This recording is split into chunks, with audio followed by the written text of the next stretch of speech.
Good morning, guys. Welcome back to the AJ Analysis channel where the team news has just dropped and we know roughly how Manchester United will be setting up and, of course, how Everton will be setting up this afternoon at Old Trafford. But before we get into that, before we react to the team news, get in the chat and let me know how you're doing. David, good to see you. Jack, Tron, woo, good to see you all. I hope you guys are well. Jack saying a 3-1 win today for Erik ten Hag's mighty Reds. I'm actually quite confident. I'm also a little bit relieved because about 2 minutes before kickoff, I saw a little bit of leaked news that Bruno Fernandes wasn't going to be playing. So, thankfully, he is playing. That's good news. But apart from that, let me know what you think on the team news. What do you make of the starting 11, which Erik ten Hag has gone for in this game? In terms of the Everton setup, I think it's almost exactly what we predicted. Apart from, Beto has come in up front instead of Calvert-Lewin. I thought Calvert-Lewin would play for his ability to be a bit of an outball, but Beto, really good player. So he will certainly test our defenders. In terms of the Manchester United lineup, it's the back four which we expected. There was a chance that Amrabat could come in at left back, but I think apart from that, this is what we expected. Casemiro and Kobbie Mainoo in the midfield as usual. And then also Marcus Rashford and Garnacho on the wings, I would assume, with McTominay and Bruno Fernandes kind of as a front two, a split striker system. There is a chance it's a 4-4-2 diamond. We could see Casemiro deep. We could see something like this, perhaps, for example, like we discussed last week before the Manchester City game. But I think that's a little bit unlikely. And I believe this leaves us unchanged, if I'm correct. I believe this is the same starting 11 which we saw last week. So how are you feeling, guys? How are we feeling about the game? I like it. Could maybe have liked Anthony, but the physicality of McTominay could be important. I think it'll be quite useful. I think also the fact that I think Everton at times will be quite deep in a block. You know, should we break through their press and things like that, eventually they are happy to sit off and be compact. Having someone like Scott McTominay, particularly in the absence of Højlund, someone who can get into the box and obviously we know give us goals, I think will be important because I think this is a very tough game. Everton are good defensively. They're difficult to break down. So having someone like McTominay where you can put the ball into the box towards him, he's going to give you something. He's going to give you goal output. He's going to challenge those players. I think it's important. But also set pieces. Set pieces. Everton are a big side. There's 3 centre-backs in that back four with Godfrey, Tarkowski and Jared Branthwaite. There's also Onana who's big, Doucouré and also Beto is a big guy as well. So I think that could be some of the reason as well to do with set pieces. Of course, we ourselves have a fairly big side here. Lindelof, Evans, Varane, that gives us 3 centre-backs in the game. Dallow's not small. Casemiro, McTominay. Kobbie Mainoo's been alright aerially recently, so it's going to be an interesting battle physically. I think we've got 2 reasonably strong sides here. It might come down a little bit more to actually who has the legs to go with that. That will be interesting to see. I think McTominay as a striker and Rashford as a left wing would help. Yeah, I think that's what we will see. I think Bruno Fernandes and Scott McTominay will essentially rotate. So at times, Bruno, I think, will be the most advanced player. Then another minute, you'll see McTominay as the most advanced player. I think Rashford and Garnacho will largely play wide. I would have thought. I would hope. But we'll see how it goes.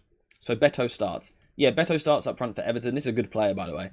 He's a big guy, over 6 foot tall, but he's really good technically. He's really good at holding the ball up with his feet. He's not someone who worries me so much in the sense of going into channels and things like that. I don't think he's as good a channel runner, but technically he's very good on the ball.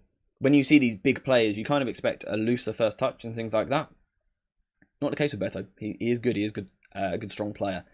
Interesting to see how the likes of Evans and Varane get on against them. The only thing I will say, looking at that Everton lineup, is obviously something we know United are bad at, is when we have the ball high, we lose it and we get transitioned. And I think Everton will threaten in that way because I think every team does against us. What I will say is if you go through those Everton forwards, none of them terrify me in the sense of pure running ability in that front line. There's not a lot of speed. There's no, they don't possess elite dribblers on the counter-attack. There's not a massive transitioning threat there, which might help us a little bit. Someone like Beto, whilst he's a tall, strong guy, perhaps that plays into the hands of a Johnny Evans. Evans probably wants that physical contact rather than covering a lot of space in behind, and the same for Raphael Varane as well. So that might actually help us a little bit. Can expect many crosses from Harrison and McNeil. Beto is definitely a threat. Oh, he'll be a threat in the middle for sure. McNeil, I don't think he's been great this season. I've watched quite a bit of Everton, scouting some of their other players. So I don't think McNeil has been great this season. But what he does have is this left foot, which can just create from nothing. He kind of looks like he's not going anywhere. Just fighting off a sneeze here, 1 second. We're good. So he looks like he's going nowhere, out wide. And then suddenly he'll whip this ball in with his left foot. A really good crosser of the ball at times. And that's going to be a threat. Although, as has been pointed out there from Lightning, our box defence is good. With Evans and Varane, I think, apart from Harry Maguire, I would say those are our two best box defenders. Plus also having Casemiro here as well, perhaps tracking someone like Doucouré, we do have good box defence there and good box presence. So hopefully that will help us kind of remove some of Everton's biggest threat in the final third. Obviously, this is a Premier League side. They've got technical quality. There'll be spells where they move it through the centre a little bit more. But in terms of their main threat, their main attacking ploy, they like to go wide, they like to get balls into the box, they like to be on that second ball and things like that. We could be fairly well equipped for that. My one concern is perhaps Casemiro on a second ball against Doucouré. Not that Casemiro lacks the strength or anything, but that he lacks the mobility and also the positional awareness at times, it has seemed this season, to actually kind of pick up that threat of the second ball. So even on cutbacks, to be fair. So as the ball goes into this sort of area, this cutback towards Doucouré is something which worries me a little bit, because Casemiro just hasn't covered himself in glory defensively in that sort of situation. So that's a little bit of concern. In terms of the other threat to look out for from Everton, Onana, very good player. Physically, a lot better than our whole midfield.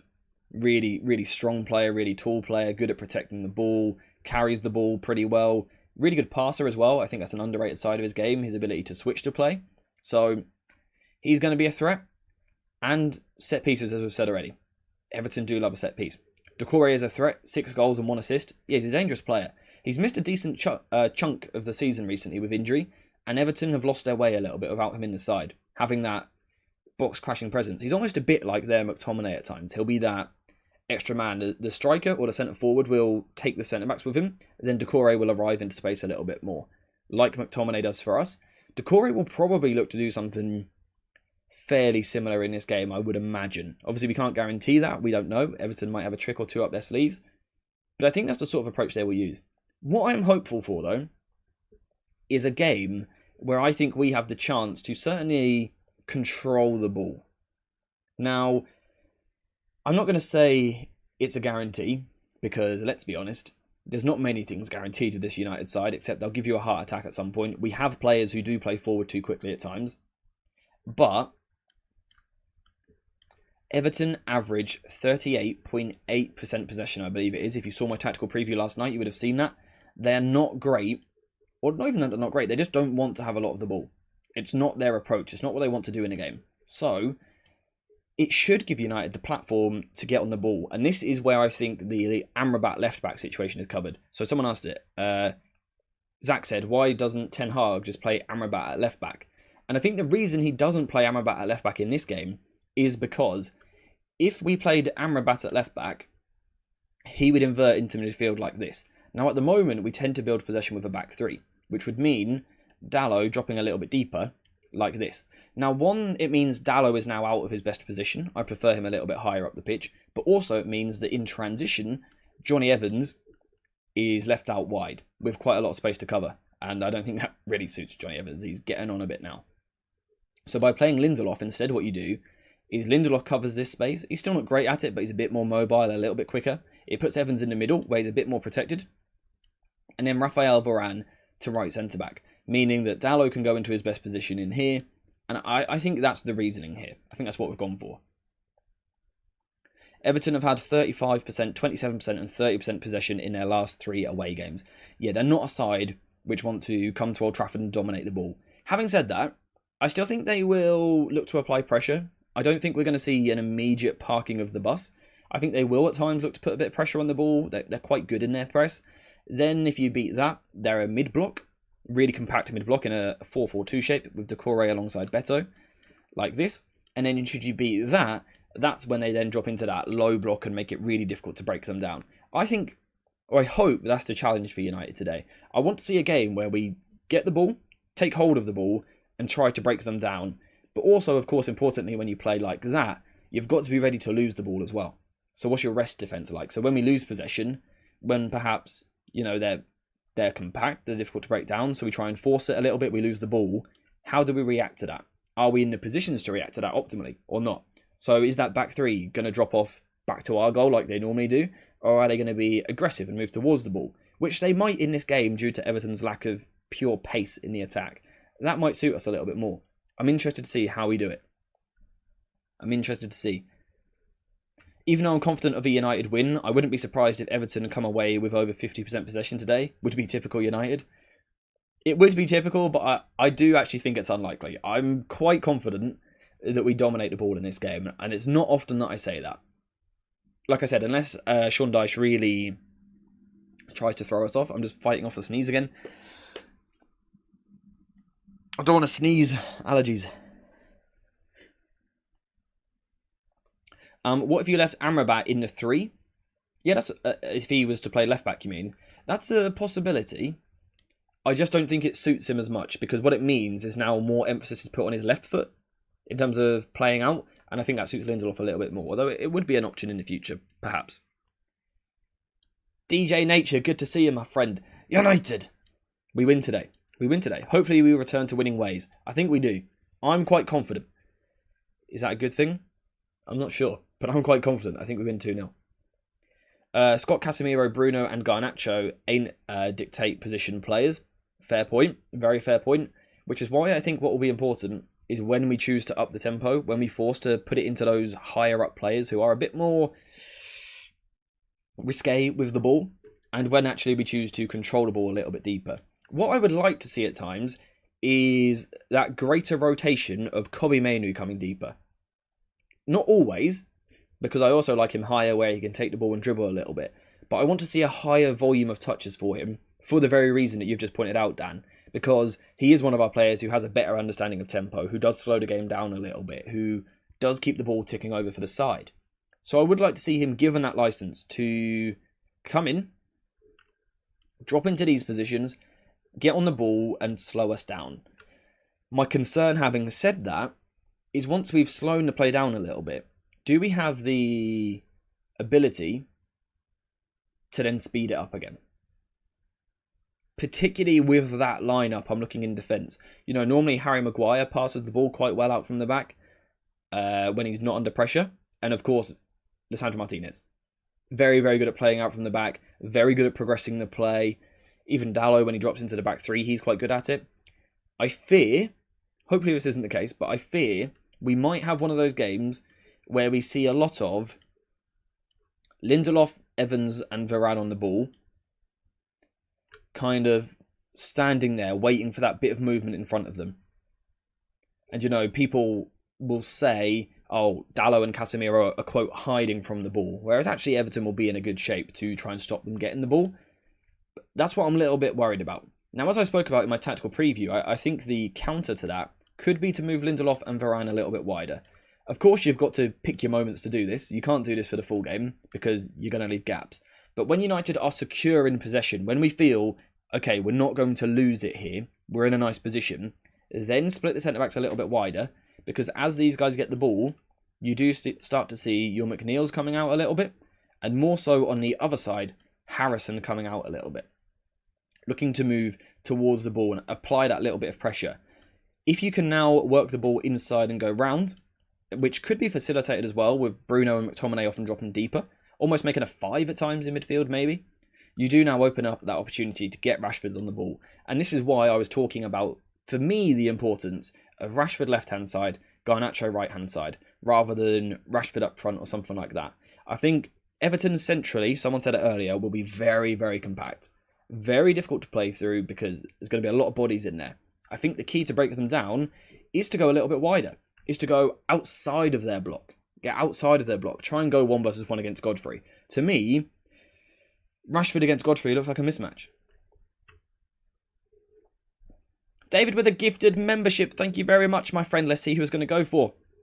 There you go. Your name's about to pop up. You have been gifted a membership. So enjoy that, my friend. Thank you very much, David. Guys, make sure to spam some love hearts in the chat and turn the chat green. Easy for me to say. Spam some love hearts in the chat to say thank you to David. Greatly appreciated, my friend. Really do appreciate that. What an absolute legend. Let me try and send some love hearts as well. AJ, did you upgrade your camera? Your eyes are more piercing than ever. Well, thank you for noticing, my friend. No, it's actually the same camera. I think the lighting's a little bit different. But the eyes? Yeah, you're not wrong. You're not wrong. That Riz, man. Madhu, good to see you, my friend, as well. Good to see you in the chat. I missed a message there somewhere. Where's it gone? Johnny Evans does have a good distance pass. He does like to progress the ball forward. He may commit an attacker to pull them out. Yeah, he's not bad at it. Obviously, he's not like Lissandro Martinez level, but who is in our squad? Not anyone really. But yeah, we have seen situations this season where he has been able to play the ball over the top and move the ball forward. What game was it where he plays the ball over for Bruno Fernandes? Was it Burnley? Was it Burnley where he plays the ball over the top for Bruno? Obviously a brilliant pass. So he is capable. He is capable.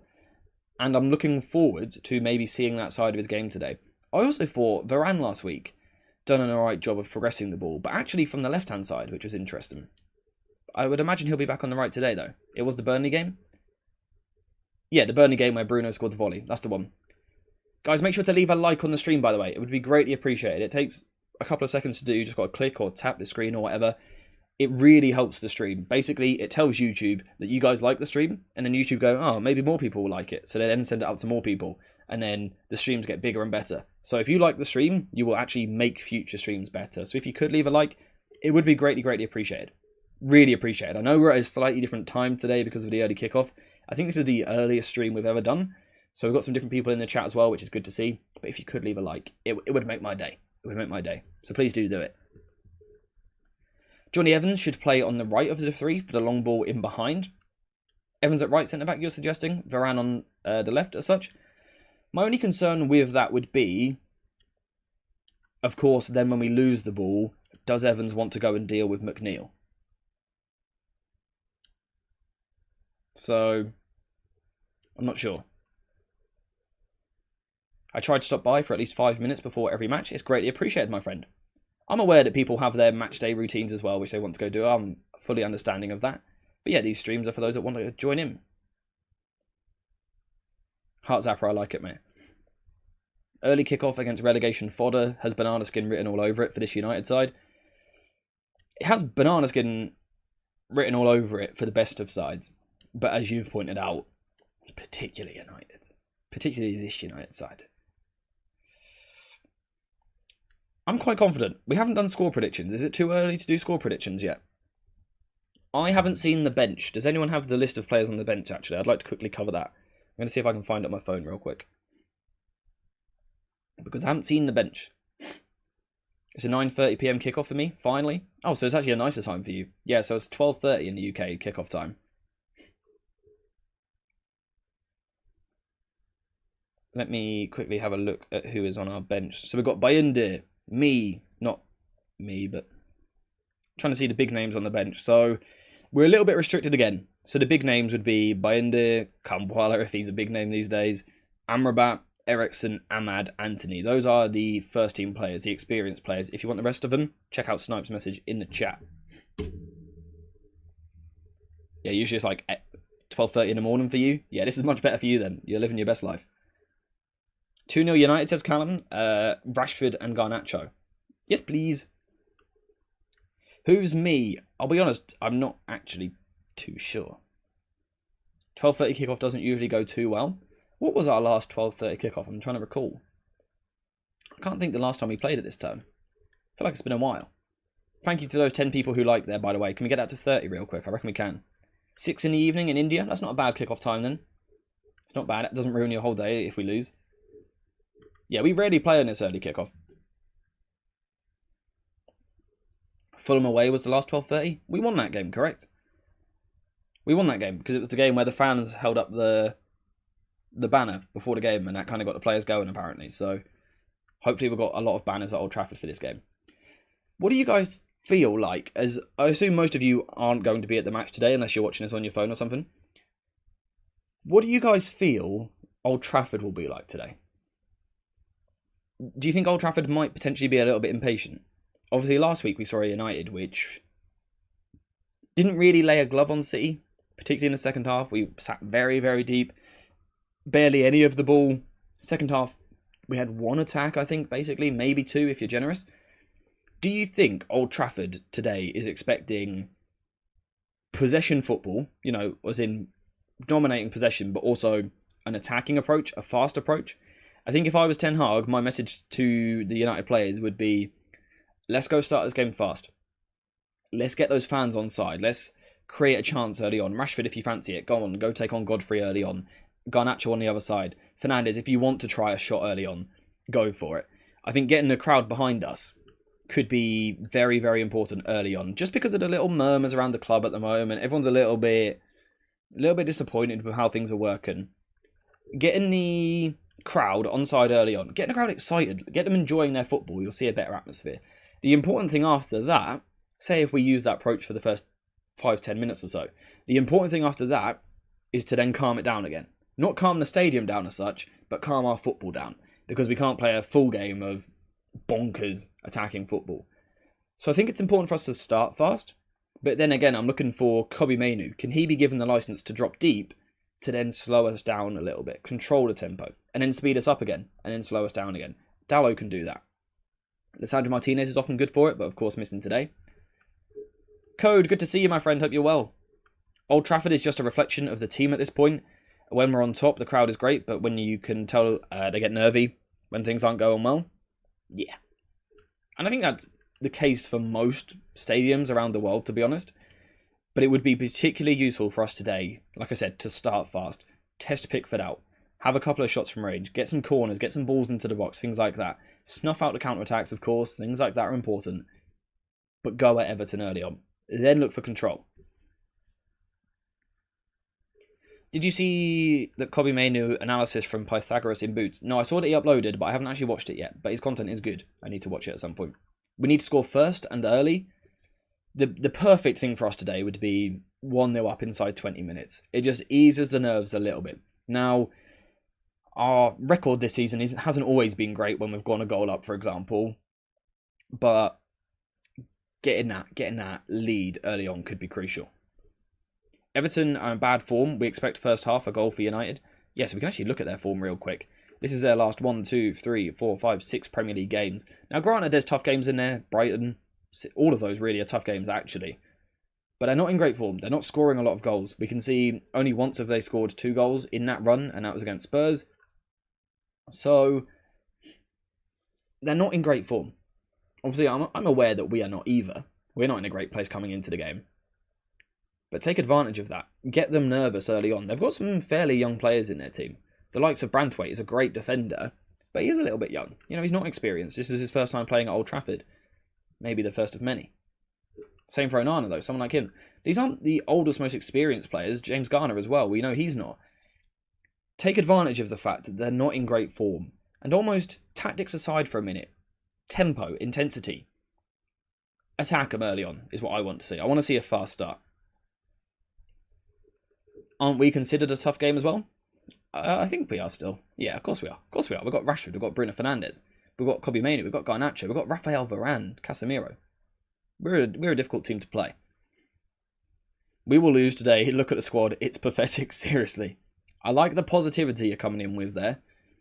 Yeah, the squad depth is really concerning today. I don't know particularly how we affect the game from the bench. I was then trying to think of a player which could. Maybe Amrabat to change the tempo of a game, something like that, for example. But yeah, the bench is weak. The bench is weak. Bruno is tier 2. He creates chances, though. He scores you goals. He puts the balls into the box. He's the reason you can beat teams, because he is a game breaker. Even when it's gone badly, he just does something. If we could get 2 goals in the first half, that would be a massive positive for us. Absolutely. Absolutely. Connor saying, I'm a Manchester United fan and I am new here. Well, welcome to the channel. Welcome to the stream. It's good to see you, my friend. I hope you're well. Hope you're having a good day. Let me know how you're feeling going into the game, and also a score prediction. And what do you think of the United 11 we've got on screen here? But yeah, make sure to subscribe if you enjoy it. Like the stream. Plenty of content on the channel always. We nearly exclusively talk about United, so it's a good place to be if you ask me. We've got a Discord server as well. Check it out. I believe the Discord server is linked in the description of this stream if anyone wants to go after it. Evans to score. Why not? I like it. We need our midfield to be proactive today. It's going to be a key area because Everton's midfield is good. It's really good. Onana could play for a top side, I think. I think he's at that point. I think he probably will next season. Garner, we know what he's all about. Works very hard. He's a decent passer of the ball. He's going to get involved in his duels and things like that. And Decore's got an engine on him. Big, strong guy, covers a lot of ground, works incredibly hard. Physically, they're really tough to play against Everton. They're a very strong, physical, powerful side. And I'm not sure that we match that. McTominay gets close to matching it. McTominay probably does match it, to be fair, but Casemiro doesn't cover ground as well, and none of the others are strong enough. So what we need to try and do is show our more technical qualities, because physically I just don't think we're quite as strong. I think we've got perhaps the muscle at times, but I'm not sure we've got the ground coverage and again the running power. So we need to take control technically. Keep the ball on the floor. Occasionally hit channels, yes, but keep the ball on the floor. Look to control the game. I think it's important. I think the way we combat their midfield is with numbers and technical ability. I think you're spot on, and I wonder if Ten Hag agrees the fact that he's gotten Bruno and McTominay as a front two, because neither of them are strikers, are they? So both of them naturally at times will want to drop a little bit deeper into midfield. I'm really interested to see today, should we dominate the ball? Where will Cobby play? You know, is he expected to be high in the right half space, which I don't think is his perfect role. You know, should he be in this position? Should he be deeper? Should Casemiro be higher? I'm interested to see that.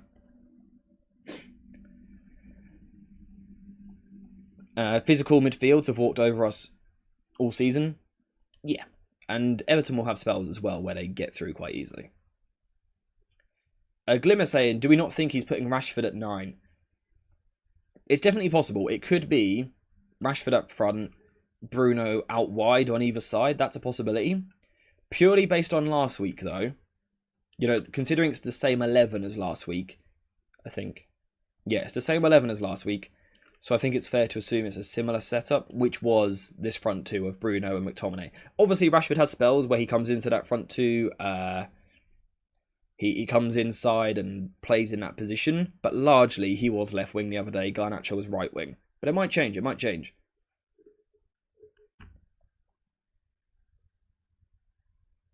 Out of all the players selected and on the bench, only 5 of them have a squad number of 1 to 11. What does that say about our situation or the players? I think it says they like abstract numbers. Yeah, I don't think Rafael Varane being number 19 means he's our 19th best player, so I don't think there's too much in that. I think obviously we can look at the starting 11 and say it's weakened. We would like a Lisandro Martinez in there, we would like a Shaw, but I don't think the number's too important. You know your team is beeps up when Everton's bench is better than yours. Yeah, it's not great, is it? It's not a great place to be in. Surprise, our starting 11 could only be right because there was no one left-footed, pun intended. Do we have no left-footers in this team? I like that. I like that. A team of pure right-footers. Starting 11, sorry. Not the whole team, starting 11. You don't see that very often these days. You don't see that often at all. And that will be a Ten Hag nightmare because we know he loves that balance of a left footer on the left-hand side and things like that. What is the bench for United? Someone put it in chat earlier. The players who have played for the first team on the bench are Bayinde, Kambwala, Amrabat, Ericsson, Ahmad and Anthony. What do you guys think Ahmad will be thinking right now? No Rasmus Højlund. No Forson. Anthony out of favour. No Jadon Sancho. No Mason Greenwood. Whoever. And a side which is in poor form and struggling. And he still doesn't get a chance.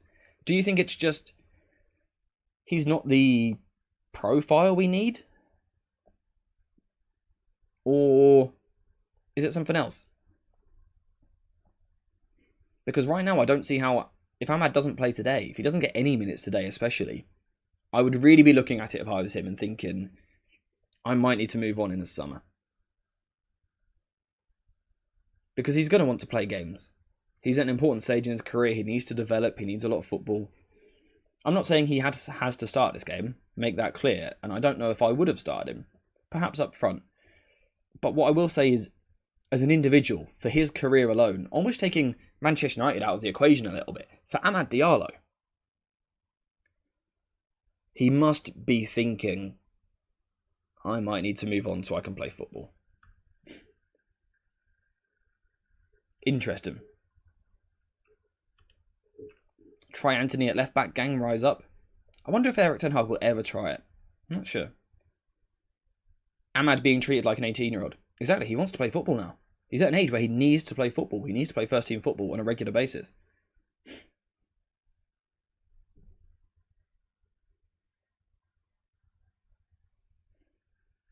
Amad's had chances. He's looked bullied. I'm not sure if I entirely agree with that or not. I think physically he has an issue. I think he will always struggle to adapt to the Premier League because of physicality. But we've seen, players lacking physicality excel. Phil Foden's the best player in the league at the moment. Things like that. Maybe he's not fully fit, possibly. Hey, sorry I'm late. Just woke up feeling rough. No worries, we've all had them. I hope you feel a little bit better soon. By kickoff in 20 minutes would be a good start. Hope you're well there, my friend. Is the FA Cup next Saturday? I'm not sure if it's Saturday or Sunday, but it is next weekend, yes, against Liverpool. Who are we feeling is going to get us our goals today? Who are you looking for to break down this side? Because like I've said, I think Everton won't have a ton of the ball. We've discussed their percentages in recent games in terms of possession. They don't have that much of the ball. So the challenge should be, can we break them down? Whether that's a mid-block or a low block, can we break them down?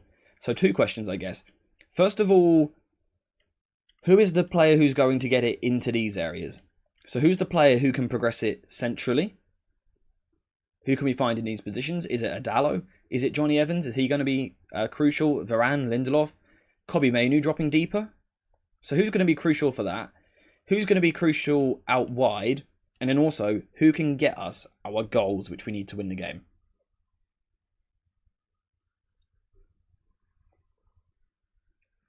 We should play 0 crosses, no aerial presence. Apart from McTominay. McTominay is obviously the one who could.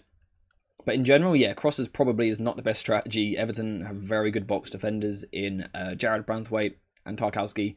They are good at defending these areas. So crossing is unlikely to be a massive ploy apart from McTominay. Someone said it there, Glimmer. This does have McTominay written all over it a little bit. Are you worried about Onana bullying our midfield? Truthfully, yes. Yeah, I am. I think Bruno Fernandes trying to press Onana. Oh dear, help us. So yeah, I am a little bit concerned. Something we haven't discussed in the tactical preview, in yesterday's stream, or yet today. Is this a game where we can squeeze a little bit higher and try and press, or not? What do we reckon? Is this a game where we could? Mainly thinking Everton aren't a side which excel at playing the ball out from the back, and therefore will sometimes go long. But again, just looking at their front line, the McNeil, Harrisons, Decore, Beto, I don't see a lot of pace there. I don't see a lot of channel threat. So does that give us the opportunity to go higher? We tried to press Wolves high. Agreed. But the Wolves side had a bit more pace and power in the final third, and particularly out wide. I think it's a little bit different because Everton lack that. Centrally, still a massive concern. Onana in particular, massive concern. Is there a chance for us? I'm not saying we should. This is a genuine question. It's not rhetorical. I'm interested to hear your thoughts. Our backline is the worry for me, though. I don't know if Ten Hag will risk it. Possibly not. It wouldn't be this sort of high press anyway, I doubt. But could we... It hasn't even got to be man-to-man, has it? Could we kind of do like a 4-4-2 narrow press where we kind of shuffle across? So as the ball goes left, we shuffle over. As the ball goes right, we shuffle over. We could use that sort of press. So we're not necessarily sprinting towards the ball the whole time, but we're cutting off passing angles with a bit of pressure on the ball. That could be something we use, maybe. Let me know what you think. We can't do a Fulham again, surely. I think if we do, the season's over. I think if we lose today, I think the season's over. Because if we lose today, the top four's gone, absolutely. Top 5? Spurs and Villa do play each other, so that gives us a little bit of leeway. One of them has to drop points, at least one of them. But in terms of, if we were to lose today, is 5th still reachable? Not sure. Technically, yes, but I fancy our left side could hold the high line, particularly Lindelof. Was not comfortable defending the channel. Again, the counterpoint I would make is that Everton just don't have that massive channel threat. Doucouré is a strong runner. I'm not saying I would necessarily do it, but I've got a feeling Eric tries to squeeze the team a little bit higher. I might be wrong, but I've got a feeling this might be the day he squeezes the team a bit more. Because we see random games where he does it, don't we? Villa, for example, second half Boxing Day, where we sensed that Villa didn't have that much wide threat, so we could squeeze a bit more. He might do something similar with Everton today, maybe. People talk about what manager they want, but the club is going to set the style, not the manager. So it's not going to be the manager's style of football, so it's irrelevant what the phones want. Yeah, I think, this is what I was speaking about yesterday. The football club, Ineos, technical director, they will decide how we want to play football. Then they'll find a manager who reflects that and can do that. I think that's how it works. Manuel, good to see you, mate. How's it going? Not bad at all. Pretty good. Hope you're well also. Can you make a video on De Zerbi? I've been tempted to, but I don't really want to do a video on other managers whilst we still have Ten Hag. Something about it feels a little bit wrong, but I'm not sure. Fabrizio has reported United will go for a left-back in the summer, particularly a young one. And I've got a video lined up for that. I was planning it during the week, and I was like, I'm not sure if it's relevant, so I'm not going to drop it. But now Fabrizio has said this, so it's now relevant. So a left-back video should be out tomorrow morning. In terms of the coverage of this game, out hopefully tonight. It's going to be your first watch-along? Sadly not. Sadly not, I'm afraid. If we play a higher line and win, do the fans keep faith in Ten Hag? Possibly. Possibly. I think it's a big day for Ten Hag. I think the City game, was an anomaly. It's Manchester City. They beat most teams. They beat most teams comfortably. So I think that is almost not irrelevant. Not irrelevant. But it is an odd one out a little bit. What we can't repeat is the Fulham game. The Fulham game's the big one, where we looked completely clueless for 90 minutes and got outplayed for large parts of the game. I feel like Luton done something similar as well. That's what can't happen. I don't think Evans and Varane can play a high line. Yeah, possibly. If we'd beat Fulham and lost to City, it wouldn't be as bad. I think we expect to lose to City. It's sad, but it's just where we are. So we expect that. We don't expect to lose to Fulhams and Evertons. It can happen in blips. It's how consistently it happens is the problem. How come you don't do watch-alongs? I don't do watch-alongs on stream simply because I have to analyse the games. So I need to make notes on the games. It wouldn't be very entertaining for you guys. You'd just be sitting here watching me write in a notebook. I also watch the games with my brother, and that's like tradition. We watch every single United game together. We've missed very few in the last however many years. So it's just a tradition. That's what we do. We watch the game together. I enjoy doing that. So yeah, no watch-alongs, I'm afraid. Yeah, David hit the nail on the head there.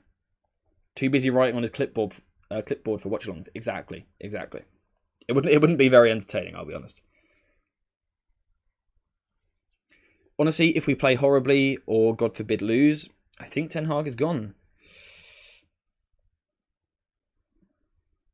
I don't think he'll be sacked before the end of the season, is my personal thought. I don't think it will happen, but who knows at the end of the season? Who knows? I respect that, AJ. Keep your traditions with your brother. Absolutely, I shall. Absolutely. I also get a bit too carried away sometimes when watching United. I use some foul language, get a little bit loud at times, which may not be great for a stream. Brailsford's face. Last game was very displeased. Yeah, I think if it went horribly, like horribly in the next couple of games, then I could see Ten Hag going. In general, I think we almost just keep him until the end of the season just for the ease of it. It's just easier to deal with it then. Who knows? Because again, if we were to lose the next couple, for example, it probably is this season done. I'm not sure. That's all of us, mate. Thankfully, nobody lives next to me at the moment.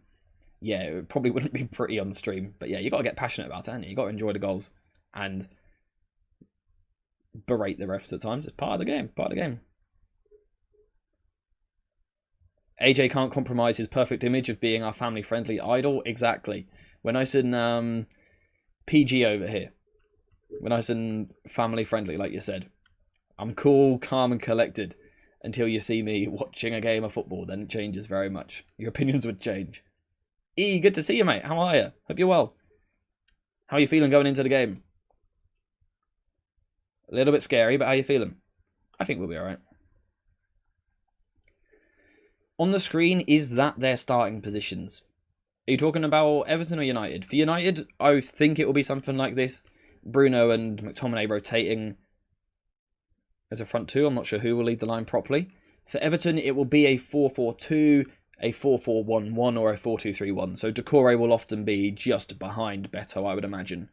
So I think the shapes look like this on paper, but obviously as United build possession, someone like Dalot will go into midfield, Cobby goes higher, one of these goes as the striker, like that.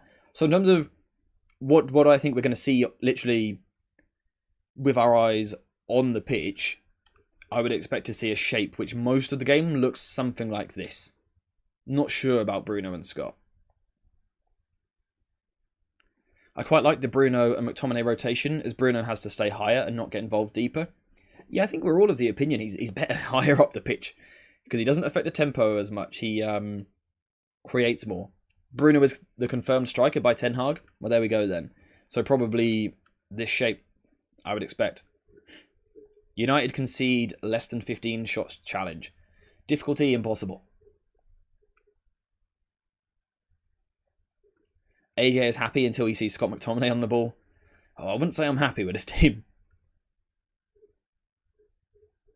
The red background behind the analysis pitchboard is cold, AJ. Good choice. Do you like it? I'm trying to upgrade it a little bit. I want to change more still. Like, for example, if one of you quickly want to subscribe or donate or become a member, you get a little message pop up here, which is kind of cool with like a little animation. And yeah, I like the red background. I think it's decent. I want to add a little bit more. Trying to level it up a little bit. AJ, I love the streams before kickoff. It was a fantastic idea. I really enjoy these streams. I think they're good vibes, particularly when we're a little bit more confident. They are really good vibes. So yeah, I think they have worked well because of you guys being legends. What I'm hoping for also, say in the long term, is we've all seen those games in the past. Not so much recently, but we've all seen those games where team news comes out and it's a starting 11 which we don't expect. And the takes online are incredible. You know, certain channels, perhaps, content producers, they're so reactionary with what they say. They go so over the top. I'm hoping that, say in the future, if we are to get a game like that, where the lineup's a little bit weird, we can bring that calmer outview on it. So that's some of the aim with these pre-game streams as well. Did you see that Onana got half the amount of high claims versus City that De Gea did the whole of last season? Good old De Gea. Great goalkeeper for a long time. Right time to move him on. And Onana's starting to perform now. I still want to see far more of his ball-playing ability, but that's more on the manager than it is the player. I want it to get there. They do it for the likes. They do very much so. Whereas we don't need to do it for the likes. Look at that. 54 likes on the stream. Beautiful. Another reason why I like this community, it's really good. I couldn't ask for a better community. You guys are so like level-headed with what you say. And obviously, we have different football opinions. I might think this player should play. You guys might think differently. Or there can be differences in opinion in the chat. Or even on Discord. But rather than you know, the all capital letter words coming out and stuff like that. We just kind of discuss it, give our thoughts, give our reasoning, listen to each other's points. I think it's a really good community. It's a really good community. I believe in terms of the YouTube channel, the likes, I think we're at a 99.8% like rate on videos. That shows how good this community is. I don't think that happens many places on the internet. So I couldn't ask for a better group. Really do appreciate you guys. Let's go for 65 likes. Can we hit it, guys? Can we hit it before kickoff? We've got about 5 minutes before I'll leave. I reckon 60 for sure we can push. So if Bruno plays striker, hopefully he doesn't have to run through our field. Yeah, so I think what Bruno up front might allow is the Scott McTominay box crashing a little bit as well. I'm interested to see and hear your thoughts on this. What way around do you think McTominay and Kobbie Mainoo play? By the way, guys, David has said if you guys get this video or this stream to 65 likes, he will gift someone a membership. So one person at random will become a member, thanks to his generosity. So run the likes up if you want to get a chance at being a member. We currently have a like for every shot United are about to concede. No, thank you. No, thank you. Mainoo on the left for sure. Yes, obviously, recently he's been right-sided more. As in, say, 2 weeks ago, he was on the right side a little bit more. I wonder if this system opens up the potential for the left side. Because when Rashford has it wide like this, Bruno then making that run and McTominay being that box crasher. I also prefer Kobbie Mainoo this side as well. There you go, guys. You hit the like goal, I'm guessing. Let's have a look. 70 likes. Thank you guys so much. David has gifted the membership. Spam some love hearts in the chat, guys. Thank you very much, David. Greatly, greatly appreciated. Hero stuff. CRG, you were gifted the membership by David. You can see it pops up there. Pretty cool. That alone is worth seeing it, right? It's pretty cool. But thank you very much. Spam some love hearts in the chat, guys. Callum, I believe Buster is breaking the door down, by the way, if you wouldn't mind grabbing him. I thought last game I noticed him way more on the left. Agreed. Yeah, I think, say, 2 weeks ago, 3 weeks ago, 4 weeks ago, he was on the right-hand side a little bit more. I thought on the left-hand, or last week, he was a bit more left-sided to follow De Bruyne, I think that was. It'll be interesting to see how it goes this game. But anyway, we are close to kickoff. I need to leave to get myself ready to analyse the game. So, score predictions. Who's grabbing the goals? Get in the chat. It's not much, but I'll do my bit to help this community grow. It's always greatly, greatly appreciated. Anyone who likes, donates, chats, sits quietly and watches, it's greatly, greatly appreciated. It all really does help the channel. It's an investment into the channel and what we're doing here. Greatly appreciated. Score predictions, guys. Score predictions. How we feeling? Who's getting the goals? Manuel saying 2-1 with goals from Rashford and Dalot. I like it. I've personally got a feeling Garnacho scores today. Garnacho, 2 goals. I like it. 3-0 United, says Glimmer. A nice false dawn before Liverpool knock us out of the cup. You were nearly optimistic then, and then you back to reality. I like it. 3-0 Scott, Bruno and Rashford. Yes, please. Are you staying on for the match? I am not. We did discuss this earlier. 2-0 Garnacho and McSauce. We have the same prediction, my friend. Actually, no. I'm going to go 2-0 Garnacho and Bruno. There we go. Garnacho overhead kick. If he does it again, he needs to be studied. Viva Garnacho. 2-1 Garnacho and Casemiro. I like it. David, we got the same predictions then. 2-0 Bruno and Garnacho. 3-0 Garner, Decore and Tarkowski. Oh, I read that with like optimism and then saw what you said. That's really awkward, isn't it? 3-2 McTominay and Rashi. Is that 3-2 to us? Guys, can we have some positive predictions? Anyway, guys, thank you very much for joining in the stream. Thank you to everyone who has been involved in the chat. Thank you to everyone who sat there quietly. We're on 72 likes, by the way. That's incredible. David, thank you very much for the 2 gifted memberships as well. Thank you to the regular members who have been here. Much love to you all. Hope you guys enjoyed the game. I will be covering this game tonight, sometime this evening. The video will go out analysing, hopefully, how we destroyed Everton 7-0. Something like that. 6-1 if Chad is still here. If we don't win the game, it's only football. There's other things in life. Talk to some friends, some family, watch a film, play a game, go for a walk, get in the gym. Do something to take your mind off it. It's not the end of the world. But enjoy the rest of your weekend. I'll see you guys later for the video. But hopefully, we win. I think we do. I think we do. I'll catch you guys in the Discord server. Again, the link is in the description of this stream, I believe. If it's not, sorry about that, false advertising. But I'll catch you guys later. So thank you guys for watching. I hope you have enjoyed it. And as always, I'll see you all in the next one. Enjoy the game.